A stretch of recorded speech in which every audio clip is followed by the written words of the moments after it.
worked. Yeah, buddy. And you're in your place of power as well. I am. I Right? am. I thought I would use the plants as my backdrop. Yeah, me too. Then I had to bring in a light to make sure I could see myself. So I'm Can gonna. you see me? I can see you fine. You look wonderful. You look wet, I'm clean. I took a shower. leaky, fresh from the gym, I suppose. Yeah, I've really fallen off for a little while, so it's been tricky to get back on it because I've just been like baking. Yeah. Okay. Yeah. Well, I'm following you on the gram. We see all that stuff going on. But you want to jump Yes. into it? I've got a barber coming in. Yeah, let's. Awesome sauce. Okay. We'll just give it a little pause. Let the light gather. And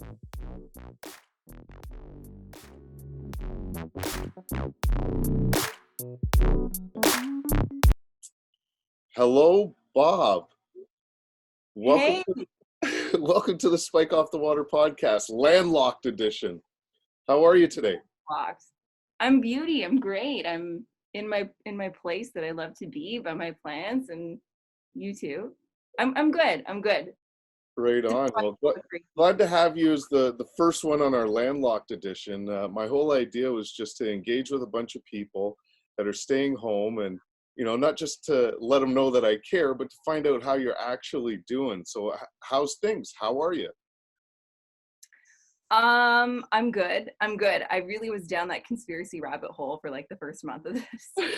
So that's a real thing. I know a lot of people have been. Like I spoke with a friend of mine yesterday who was in that zone. And I think it's just because it's so unusual to everybody. And so I think an instinctual thing for human beings to do is seek answers. So, like when you can't make total sense of what you see that the media is projecting to you, it's, the next best thing to dive into alternative perspectives. So sort of where I've been, but I'm feeling good. I feel like I've made educated decisions about how I feel about it all and just kind of riding the wave now. So yeah. So you've gathered enough information to choose a new direction, and that's leading you back to your place of power, back to your garden, back to your regular habits. Like, Right. like looking at the weather today, what would you say is a job you would be doing if it wasn't COVID crisis time? What would you be up to normally? What's that? Where would I be? What would you be up to normally if we weren't on lockdown and asked to Yeah. stay home? What is your regular flow? Where would you be normally on a day like this? I'm missing going to visit my parents as often as I was before because it was kind of a tradition that I'd be going every weekend and cooking up a storm there. So I miss that. Even in terms of working, like I had a few really great deals about to come through, and then it's like, well, we got to wait till after this passes. So I guess where would I be? I'd probably be in a couple of other locations, planning with those new prospective accounts. But that's all great. Like things have been put on hold. Had a couple of meetings that were supposed to happen in April as well, that in LA. So I'm not there. I'm here. Okay, LA's missing you and you're missing LA right now? Yeah, and I don't even like LA that much. So, but no, that you know what? It was like the beginning of 2020 felt like I really got the ball rolling on a lot. So I feel I would have been in different locations. I was supposed to be in LA and Vegas shooting a video within the next week and a bit. And I'm just missing going back to see my parents, seeing friends, like because I work a lot from my space anyway. So sometimes it's just really nice when the weather's beautiful to go out and be in a coffee shop or change up your location or come over to your place. Yeah, no, you're always welcome over here. We got masks and gloves and plenty of sanitizer to get people in and out of the door safely. I wanted to ask, have you been for the test yet? Have you been tested? No. No. Have Well, you?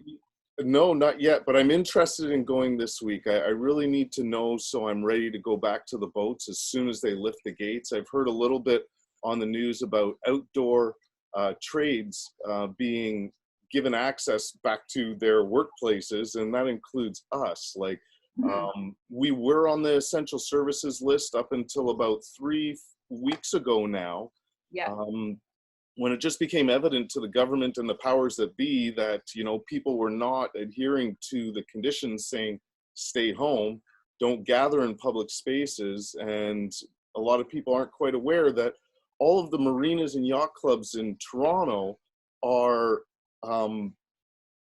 fronted by parkland, where people were gathering in massive, massive crowds. Cars Yeah. lined up everywhere. They're walking and biking and not maintaining social distance at all. And I understand and I respect, you know, what the government asked us to do is, you know, literally shut down the marinas and yacht clubs and don't show up in these places anymore. But it was a surprise and a shock. But at the same time, I think we're all, you know, getting into a comfort zone being at home. Are you comfortable being at home? Yeah, I was already pretty comfortable being at home before, so, but I can understand and respect the people that were always so used to being either in an office or, you know, running around or traveling for work. So it's a big change. But yeah, I'm comfortable. I'm comfortable, and there's a lot of to-do projects at home. I think that was one of the questions in the sign up form. Like, I can't remember what it was, but like, what can you do, or how are you doing home, you know? And Is there anything new you're doing at home? cleaning up, Yeah. organizing, Are you using Tug Scrub for your cleanups? loving tug scrub. Yeah, yeah, the before and afters in the newsletter, it looks sweet because I did one of the dirty kitchen fan, and I Oh did yeah. one of my bathroom. So, but honestly, no, it's just it's something that had to be done for a long while, and I feel like organizing is always one of those things that everybody puts off because you're doing everything else. But for the first time, everything else is put on hold, so it's a little bit convenient. I don't know how anyone could be bored at this time. There's so much to learn. There's so much to read, and just organizing your own space always makes you feel so much better. So Absolutely accurate. No, I've been making seriously busy with Tug Scrub. Did my oven racks the other day. I And saw that. I feel like our conversation is like any of our conversations. The people that are watching this won't know that you do a lot of awesome outside of, you know, working with me. And people don't even know that you work with me. Bianca, we call her Bob, Book of Bianca. Bob. You can Yeah. follow her on Instagram. We call her Bob. But she's been handling We Beautify Boats, all the social media for us for the last year or so, and trying to develop a more professional brand image for the services that we do and make it more consumable instead of the whole rack and roll spike standard that we got going on. There's a lot of awesome that you do that people are completely unaware of. My absolute corner four friend. I'm so grateful to have a person like you in my life, and I learned so much from you. But at this COVID time, I want to know, have you spoken to anybody with some pandemic experience or somebody that's been through a quarantine before, and what did you learn from them? Well, you know, I've been in touch regularly with my grandma, who you have to meet one day, my dad's mom. And it's funny, she's 94. And so it's funny getting her opinion on what's going on, especially because this is a woman who's lived through World War II and who recalls that her one of her mother's brothers died of the Spanish flu. He was also someone that had underlying conditions, and he was a child at the time. And I mean, you know, medical technology wasn't where it is now, and the how rapidly information can spread with our digital age. But she sort of reflects on having gone through a wartime and is like, there's always an ulterior motive. And she's like all there, she's on the ball. She's So on this it, eh? woman at 94 is like, because you know, I'll go on about my conspiracies and how, oh, what if it's propaganda, or what if it's this, and I'm sure we all have those questions and try to make a logical decision. But it's fascinating to me that she'll be like, Bianca, there's always another story. And so it's kind of interesting hearing that from her. And she's open to talking about other angles, or being like, you know, is this some kind of agenda to move us into some future dystopian weird reality? And, you know, yeah, definitely technology is evolving so rapidly, and maybe that could be a factor. But I try to take my Grammy's word for it when she says, you know, take everything with a grain of salt. And you know, every world leader also has an army of other advisors behind them. So, you know, you also can't go hating on people or places or things or situations just because you're taking it for surface value. So yeah, True. I think it's Yeah, I good think with advice from, every decision that's being made in society, it's a collective of minds that are coming together to decide which way to go for the different cultures, for the different countries, for the yeah, different borders, and also for, you know, different age groups, you know, like what the elderly are thinking with all their worldly experience from being around for time to, you know, the middle agers like myself. I'm 40 and speaking to 50-year-olds. We're having different conversations. And then the millennials down stateside, they're having like completely different ideas of what a yeah, pandemic means and how they could be impacted by it, and like being completely careless.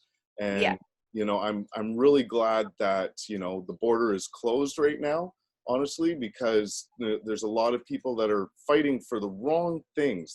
They're just like all about their self and their individual rights and access to, you know, their regular lives, when we really got to think in a we sort of scenario. It's a and, not an or. yeah, We're not making choices about, you know, who survives and who dies, but how we all move forward, because I think a lot of the supply chains are going to be broken, and we're going to have to start looking to our communities to support each other. And you know, it's really accurate that, you know, we're going to be asked to look at our neighbors and talk to our neighbors in a different format these days, where we're not, you know, just down the block. We are this block, and you know, operating far outside of that is going to be a little bit difficult. yeah, Traveling is going to be a little bit difficult. Eating out is going to be a little bit difficult. So I'm just yeah. really grateful that, you know, I live on a great block and have met many cool people over the years that I've lived here, and we've got a cool community, but not everybody has that. And I Yeah. wonder, in your community, on your block, do you know a lot of your neighbors? And how are you interacting with them recently? Well, if I see them try to get into the same elevator as me, they're quickly running away. So yeah, so like that's a little odd. I mean, I live in a condo, so it's uh no, it's pretty much stay away from me, talk to me. I actually had a nice exchange with an Uber Eats deliverer the other day in the elevator, because we actually have like squares marked off in the elevator of where you can stand, and it's like you're only allowed 2 people per elevator. And so sometimes out of courtesy, like there was this older lady that was getting in, and I waited. I said, it's okay, I'll get the next one. And she seemed to be really put at ease by the fact that I wasn't going to get in with her.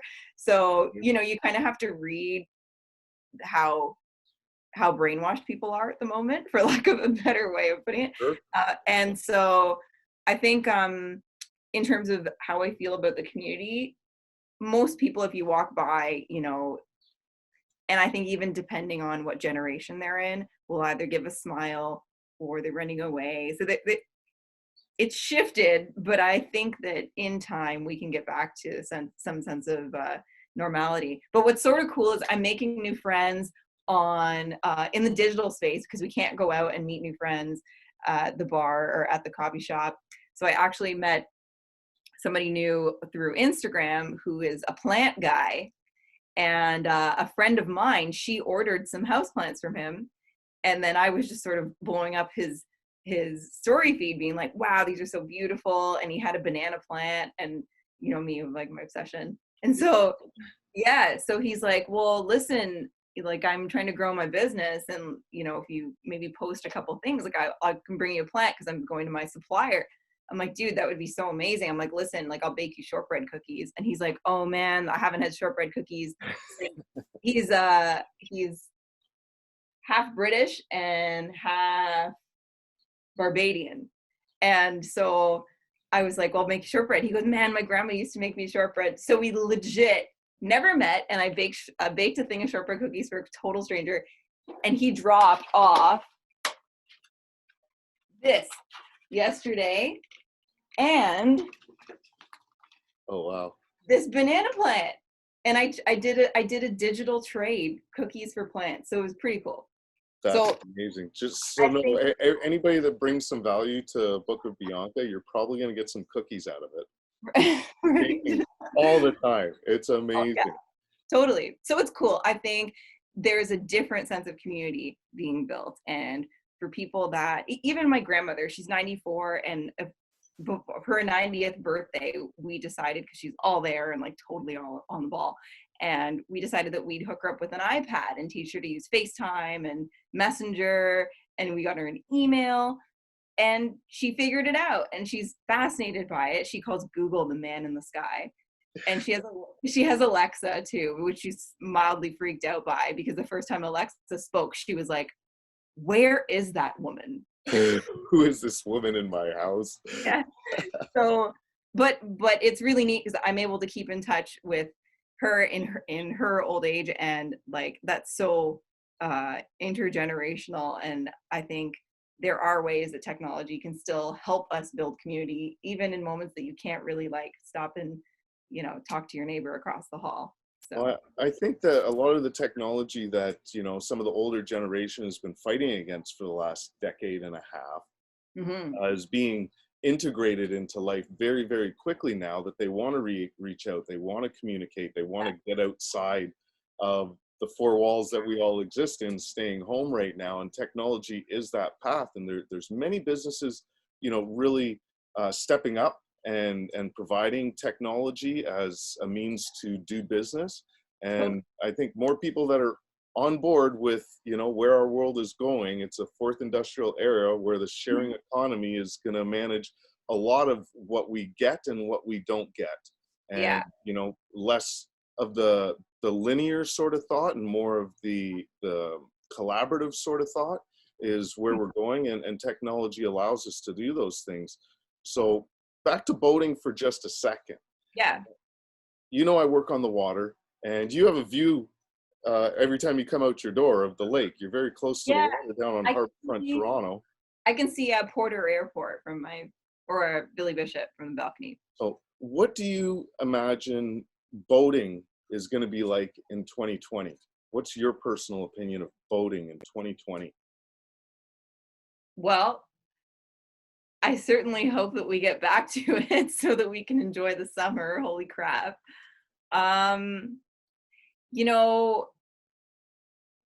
It's almost, I view boating a lot like having it's like a mini, it's a getaway, right? So the way some people love their cottages, I think boating has the same place for that, and it's a return back to earth and like a return back to nature. So I think with any leisure activity that brings us in touch with our roots, and with whether that be people that love going camping, or whether that be folks that go out rollerblading, I think with anything, we're gonna have a newfound sense of gratitude for that particular activity. And with boating, because the water is integral, and I think we even went through so many twists and turns throughout this crisis with water, like people buying it from the store and then they're panicking to be like, I had the thought cross my mind where I'm like, is my water going to become contaminated? And all these things that we don't have to think about on a regular basis. And and the old world, which really is the old world, because it's not going to be the same, even though the old world was merely like a few months ago. But the old world was not sustainable, and at some point something had to change. So I think we'll still have those amazing activities that we can get lost in, and voting would for sure be one of those. I know when I'm on the water, I just feel like a different sense of serenity and like boundlessness, and this like eternal support of just like being out there and having your own thoughts. And growing up, I had a lot of opportunities where I was on the water with my dad. He's a fisherman. So I think the memories that come back to us when we're doing those things, and when we're on our boat or on the yacht and we're just enjoying the air, will be that much more absorbed by, I think, our body, mind. I think people are going to appreciate their boats a lot more when they get a lot back. more. So Yeah. just to wrap up, what is one word? And plus the air is cleaner now. Oh, absolutely. Yeah. Mother So do Nature I. has burped us and Totally. has cleared her breath. And yeah, Totally. we're seeing animals running wild all over the place. Yeah. But for just to wrap up this podcast, thank you so much for being here. Give us one word to explain how you feel. Because I always say people forget 99% of what you say, but they never forget how you made them feel. So what is one word you'd like to share with everybody during this COVID pandemic time? Multi-dimensional. Multi-dimensional. Noted. Thank you very much, Bianca. My buddy Bob. We'll see you on the water soon. Thanks, Mike. We'll see you soon.